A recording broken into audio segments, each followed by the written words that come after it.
Josh, are you cool? I'm going to pre-flow, Nigel. Not his case, his case. I'm obviously watching. It's like I gotta be more slow.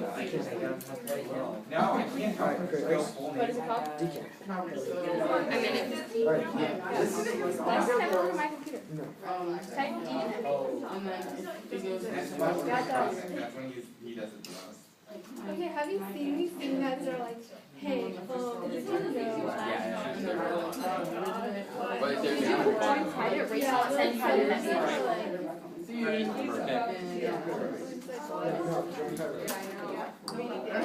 Just decant. Okay, we're starting now. Just make a public. I'm just going to point. I'm at the end of playing your game. Were you smarter than the fifth grader? I'm looking at your case, aren't I? I don't want to look at mine. Just go to the What are you on who? I'm smarter than the fifth grader. That's funny. Are you ready up there? Yep. Awesome. This is present judges already? Yeah. Cool. Just like yell so we can hear Okay. Don't worry about that. Oh, hold up. This is not working. I swear this will work. This is like, What are you guys doing? Okay. alright. What is that? you. Watch the All debate. of you are Put playing. stuff down if it does not debate related. Is everyone now ready? Boring. The game was so we can play it later.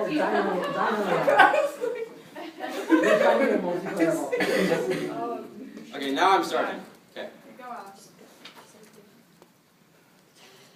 Framework interpretation must interrogate the methodology by which we pursue actions listed within one SC by framework recognized methodological justification for U.S. intervention to solve human rights abuse assumptions are priority questions to politics before we can formulate questions concerning what we must do. We must first understand how and why 999 explains. There's a familiarity to solutions commonly advocated for the transformation of the marketplace of critique is describing one of the position of so many good things appear to remain, or they are the deterioration cycle. So continually we are concerned with the questions of what can be done, but there are necessary prerequisites. We must first ask about what and toward what end. Process of violence implicate our familiars in the way to define the simplicity of straightforward and irrefutability. Despite our best efforts to categorize violence into compartments and question of ordering functions at more pervasive levels of pervasive, the perspective of observers and actors become a crucial department and necessary to question our perspective or reflect upon our perspective of violence, which not only locates violence is happening out there while we stand as a detached observer and critics, but is also known to ourselves are implicit with the violence of the ordering world. It is necessary to consider the technologies of ordering. Theoretical justifications. 1. Unique affirmation. The facility uses intervention as an endorsement of intervention, but we ought to widen the scope of what we consider necessary criterion for the intervention. The affirmative reevaluates the levels of violence needed for intervention, of give credence of intervention for intervention. It also conceptualizes what the situation looks like after the U.S. leaves. 2. Methodology. Bad methodology produces bad outcome if we don't question the way in which we do things. Our actions become a degenerative cycle in which we produce past mistakes and continually harm to eventually find answers by chance. 3. Ideological recognition. Affirming resolution on a conceptual level is an endorsement of change in thought and change in methodology. Debate is a proper venue to change ideologies and justifications for actions. We get to discuss moral method in a competitive setting when our assumptions and ideas are constantly being criticized. The criticism leads to refinement and perfection of ideology. 4.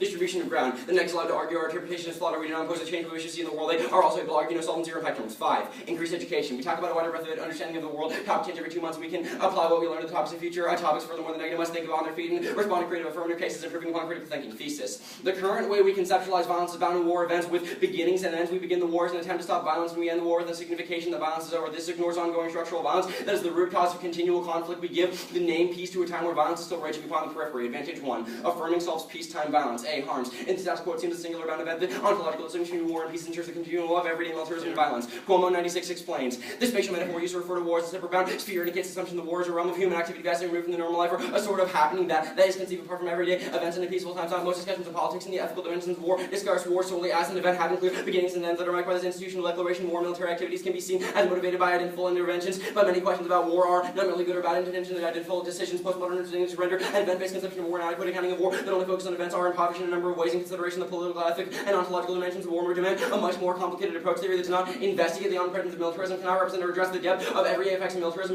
Military practices and institutions help constitute general and national identity and justify the destruction of natural non-humanities and communities during peacetime. Lack of attention to these aspects is an extremely technologized world resultant theory that can accommodate the concept of the connections among the concepts of presence of militarism and other related social phenomena. B. Impacts. The representatives from wars and isolated event leads to the politics of crisis control that can never hope to address the underlying structures of violence. Every singular war current policy hopes to prevent will just reappear over and over again every time we do crisis control trades off with the deeper structural change that can create a positive peace. Cuomo 96 explains.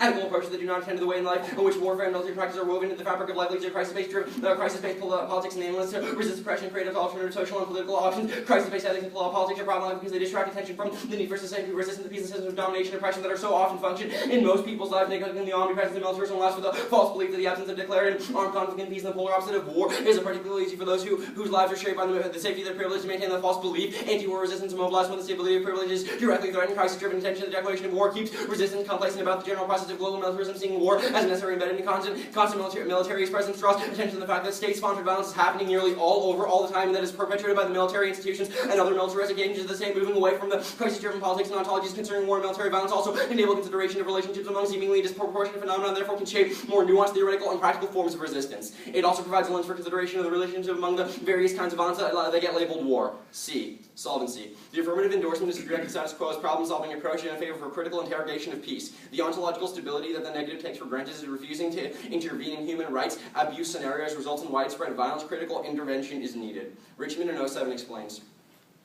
A historical narrative of peace is fraught with the difficulty in orthodox approaches to international relations are forced to retreat behind rational problem-solving approaches to order which they are predictable global on the basis of the claim universalism. We have emergency as an orthodox assumption that the first management of the war must be achieved before the institution of peace can be operated. Peace has been enshrined first in the belief that limited peace is possible and the peace can now be built according to certain epistemology. Militarization, forces, or corrosion have normally been the key mechanisms of this attainment and has been imbued with a hegemonic understanding of universal norms that generally assume that the peace has an ontological stability, enabling it to be understood, defined, and thus created. There is clearly a resistance to examining the concept of peace as a subject of ontology and emerging critical conception of the peace rests upon genealogy that illustrates the context of discourse and multiple concepts. This allows for an understanding of the way many active contexts and dynamics of peace and enables a representation of what, for whom, and why peace is valued. It represents a discursive framework in which many of the problems that are replicated by the linear and rational problems of universal peace can be properly interrogated in order to prevent the discursive replications of violence. This allows for an understanding of how the multiple and competitive versions of peace may even give rise to conflict and how this might be overcome. Where there should be research agenda, there are often silences. International relations has reproduced a science of peace based upon a governance framework. The liberal peace framework makes a hegemonic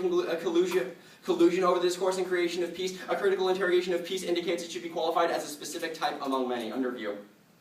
Affirming operates as micropolitical action, changing the method by which we perceive future policy options, setting balance and endorsement of the methodology by which we pursue intervention and acknowledging the pleasant problems within the status quo. By doing this, you're going to be creating a micropolitical action. Also has the ability to change future policy because we're going to be future policy holders, and the people in this room are going to be recognizing that we are all future policy holders or creators. Firm preempts. 1. Cognitive dissonance. If there is a methodological criticism negation, does the opposite of affirmation endorsement that it is impossible to fully endorse the affirmative's position. 2.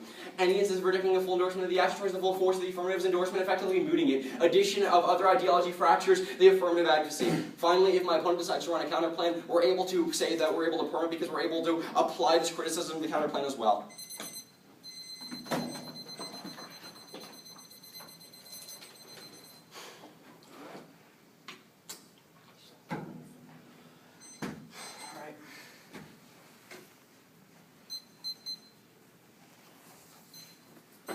So, do you endorse the resolution? Of course. All right, so... It's the endorsement of the framework created under the Richmond evidence of the resolution, yes. All right, do you support all forms of intervention?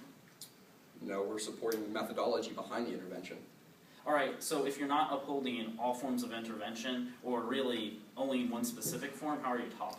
It's not specific forms of intervention, just the methodology behind the intervention. We're saying, yes, all forms of intervention are fine as long as it's going under the correct ideology and methodology. So what's the justification for choosing a specific method?